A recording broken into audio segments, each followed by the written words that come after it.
Bonjour à tous. Vous avez bien fait de cliquer sur cette petite vidéo. Peut-être que vous savez ce qui va se passer. Moi, j'en sais rien. La seule chose que je sais, c'est qu'on va se lancer dans un moment d'entretien, de discussion, avec quelqu'un qui est là pour ouvrir les consciences. C'est important d'ouvrir les consciences. Un accompagnateur de vie, un coach, mais un artiste, directeur et créateur de l'École supérieure du spectacle, Christian Pagès est avec moi. Bonjour Otavia. Bonjour Chris. Bonjour tout le monde. Chris, Oui. tu as une chaîne YouTube, tu as même plusieurs chaînes YouTube Oui, sur lesquelles tu as fait plusieurs entretiens comme celui-ci. absolument. On peut s'abonner? Ah oui, abonnez-vous. Abonnez-vous. On peut toutes les regarder. L'idée, c'est vraiment d'accompagner, d'aider, d'ouvrir les esprits, de développer tous les thèmes qui me semblent tellement importants dans ce monde dans lequel on vit aujourd'hui, pour que la liberté soit de plus en plus grande de ressentir, de penser et de vivre. Et pourquoi est-ce que ça te tient autant à cœur Je d'aider sais les gens? pas, ça a été ma vie, ça, toujours pouvoir communiquer. Et les techniques de communication. On a ça, pouvoir échanger, on n'est pas qu'animal, et on a cette possibilité de communiquer, c'est-à-dire de partager, et il y a des techniques. Et ça, on ne nous l'enseigne pas à l'école. Qui fait que tellement de gens font des erreurs, même les plus proches et surtout les plus proches, parce qu'ils communiquent avec les blessures, avec ce qui va mal, avec ce qui les empêche, ce qui les freine. Non, il y a à ouvrir, à voir, à se donner la possibilité de grandir, de s'épanouir et communiquer ainsi, c'est se donner la chance de devenir encore plus soi-même. Tu as d'abord été danseur, comédien, chanteur, après tu as créé l'école du spectacle, donc il y avait déjà ce désir d'accompagner les artistes. Quand est-ce que tu as basculé de l'accompagnement d'artistes à l'accompagnement de non-artistes, de gens... Jamais, ça a toujours été là, puisque tu le dis toi-même, j'ai travaillé sur les modes d'expression, C'est vrai. c'est-à-dire les gestes.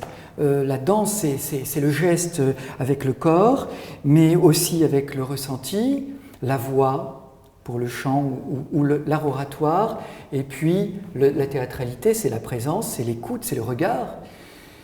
Et là, tu t'aperçois que tu es en train d'exprimer et qu'il y a l'autre en face qui vient te donner la réplique peut-être, ou partager avec toi un moment dans la danse, mettons.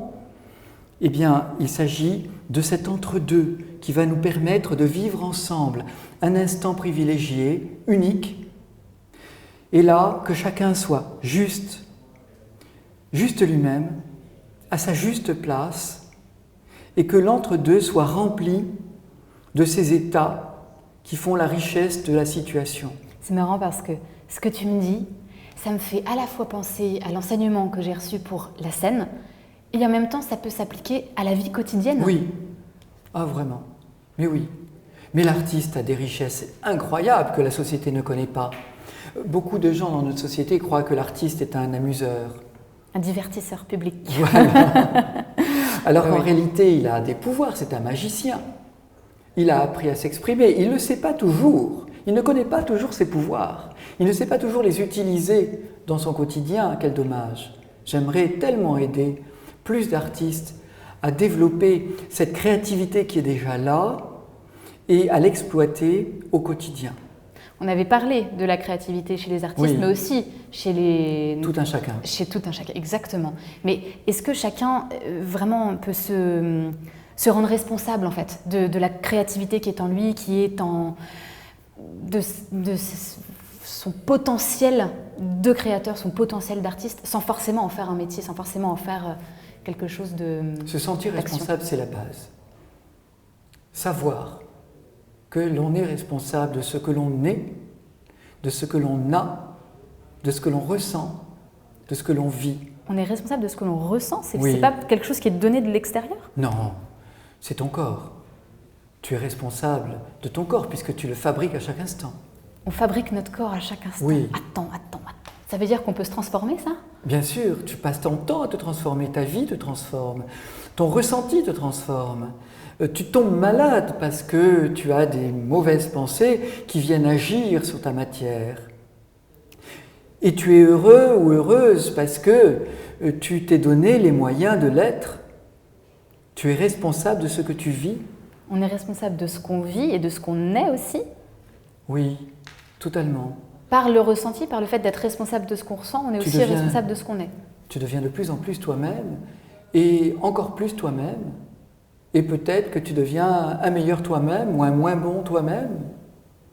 Parce que tu te donnes tel et tel moyen, parce que tu as tes croyances, que tu as signé des contrats et que tu as suivi des chemins. Tu en es totalement responsable. Tu peux toujours dévier, reprendre ta route et ne pas prendre celle qui t'est indiquée. Ou bien ressentir autrement en t'allégeant de souffrances peut-être, de freins, de blessures, de blocages, d'empêchements, de ce qui t'alourdit, de ce qui vient plomber l'instant. Alors, par ton histoire peut-être, parce que l'histoire t'a fait vivre des accidents de parcours, et donc tu as eu des blessures. Et là, tu t'es dit, ok, j'ai la clé, j'ai compris, c'est la faute à ce que j'ai vécu, ou à l'autre qui conduisait la voiture. C'est ce que j'allais dire, quand on a des accidents, des choses qu'on ne choisit pas et qu'on subit complètement, on n'est pas responsable. Quand même des événements qui nous arrivent. Tu n'es pas responsable de ce qui t'est arrivé, tu es responsable de ce que tu en fais. Tu n'es pas responsable des événements et des situations, ou de ce que font les autres. Tu es responsable de ce que tu prends, de ce que tu fabriques en toi, de ce que tu lâches, de ce que tu abandonnes, de ce que tu vas intégrer, renier, reconnaître ou renier.